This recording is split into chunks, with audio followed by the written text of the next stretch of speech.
Welcome to the SDA Housing Podcast, brought to you by NDIS Property Australia.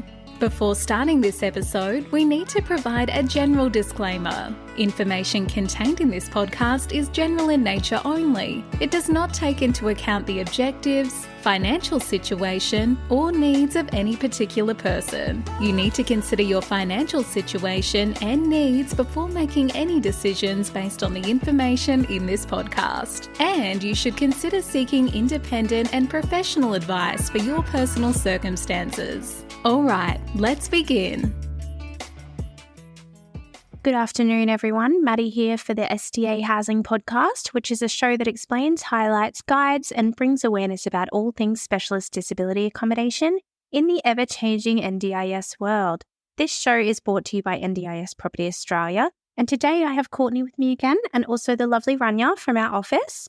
We're going to touch on a few different things today, but it all comes under support work and all things support work, our experiences and in the support worker industry, challenges that we may have faced and so forth. So we're going to head straight into talking about our experience in the industry. So we might start with Rania. Hi, everyone. It's really nice to be here. This is my first podcast. I have experience in the support work industry, not as a support worker, but I did do a lot of rostering and admin tasks. What I want to touch base on today is just the rostering side of everything. I have experienced like unpredictability of shift cancellations, finding suitable support workers for clients. Availability can always add another layer of complexity.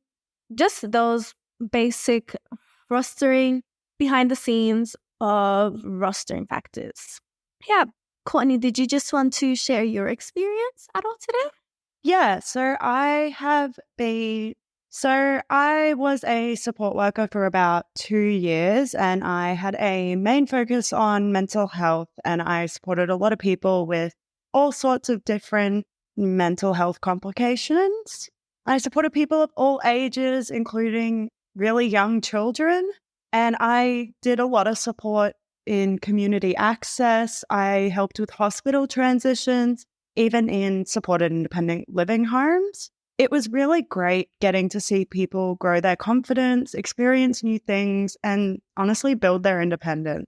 Yeah, and following on a little bit from that, one thing I noticed as a support worker, or my short time as a support worker, was the little things that you notice as a support worker. For example, there may be something that when you're first put on a shift with a person living with a disability, you've got a main goal, or you've been given a main goal that they want to focus on budgeting. So you set a goal with the person living with a disability to do budgeting for their weekly grocery shopping. And at first, it may seem like, or they may think of it as a hard task to do, but then with practice and with support and with help, by the end of the week, they're able to do something that they may have longed to be able to do for quite some time. So it's being able to watch those small steps that they take to increasing their independence and seeing the shift and seeing the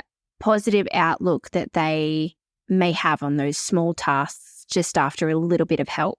Another thing that I think we are going to touch on a little bit is maybe some challenges that we may have come across when it comes to being a support worker or in the rostering component, and any challenges that we may have faced that we feel other people might be interested to know. So we might start again with Rania. What challenges are what are some challenges that you faced in rostering? From my experience as someone working in the office, as someone doing lots of rostering for the support workers and people living with disabilities, one of the examples is, for example, if a client chooses to disregard a particular support worker, it is then up to rostering to fill in that shift urgently, which can sometimes be such a struggle because this could also affect current support workers' hours. They may need to stay overtime if we can't find any support workers available, we may need to reach for external fill-in support workers, which can all be such an inconvenience to both the client and the support worker, as well as the person rostering. It can be such a stressful part of it because availability always comes in the factor of finding someone to fill in, as well as a suitable support worker that understands the certain needs of that client. It's all of these factors are all included in filling in a shift. And I think sometimes when we're just out of options, our last option is to reach for external support workers, but that is never the best option.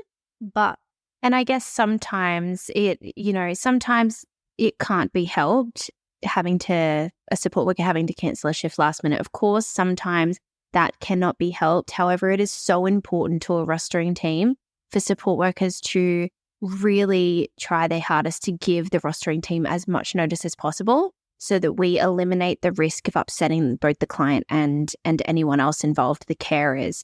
It is very important to give as much notice when it comes to cancelling shifts from both a client's perspective and a support worker's perspective. I just want to touch base on a bit.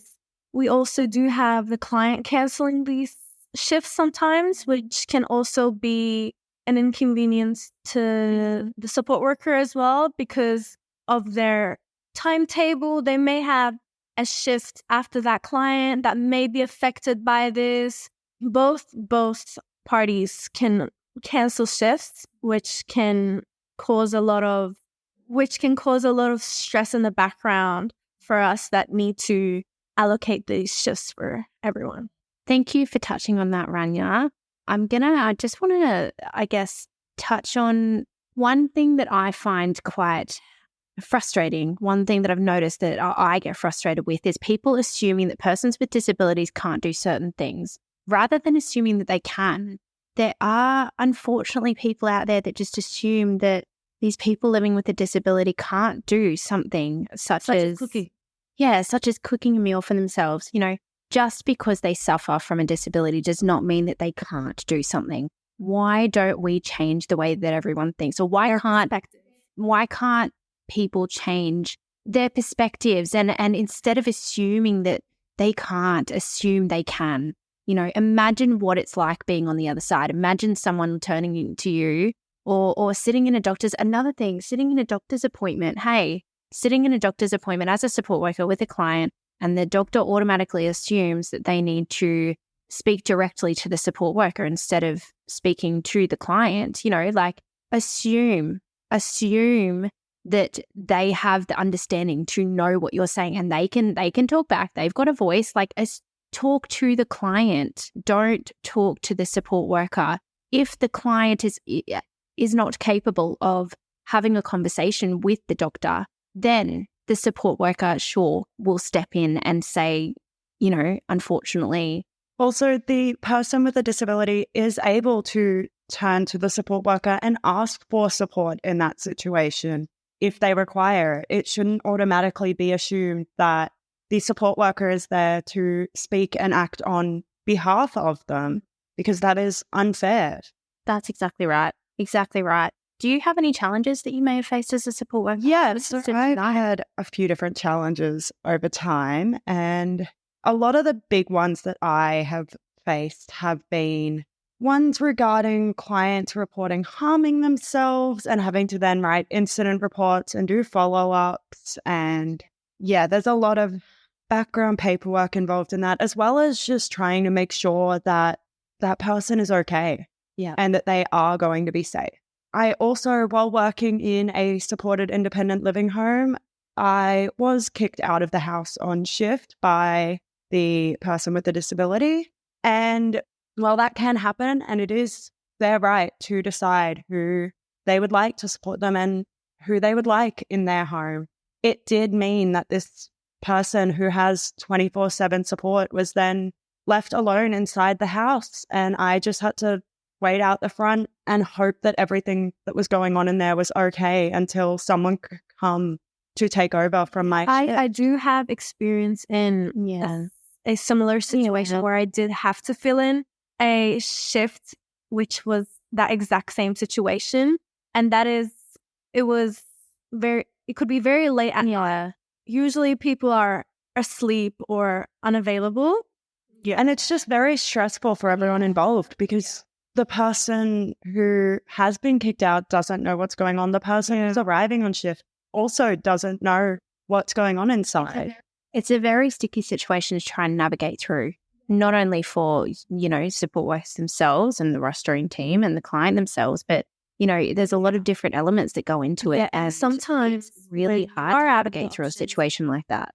Providing out of options of who you can have fill in that shift. When you do have to reach out to an external fill-in support workers, usually they do not have any experience with this client, or they may not even have experience with the client's needs. So it's a very, very difficult choice to make. But if it is a 24-hour client, it's very difficult because you need someone to be there to supervise the client, to ensure that they are all right. Yeah. And obviously, if necessary, calling emergency services is allowed. Yeah. Yeah. So I guess following on from that, there are, and I'm sure we can all agree, there are many different things that support workers get rostered on for.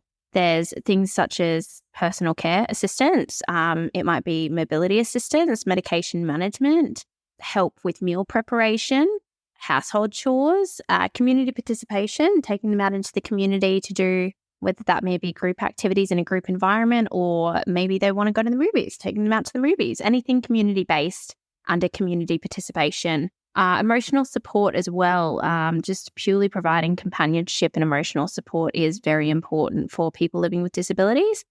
Skill development, helping clients practice skills learned in therapy sessions. Providing transportation to various activities and appointments, especially health appointments. It is very important that clients are able to get to and from all these appointments that are included, or not appointments, but all of the different health related appointments that are organised through your NDIS plan. It is very important for them to have a safe and secure way to get to and from. And even just a way to decompress in the car afterwards. Yeah. What about active and inactive overnight support, Courtney?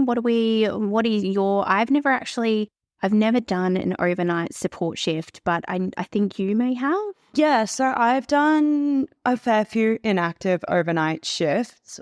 Pretty much it works the same way as a regular shift would. I did them mainly in supported independent living homes. Also known as SIL, yeah. Yeah.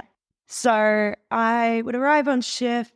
I'd do whatever my client wanted to do for the afternoon into the night. If they wanted to go out to any shops, if they wanted to go to a movie, see a friend, we'd go do that. It all comes down to their choice and control too. Cook some dinner, sit down, watch a movie together.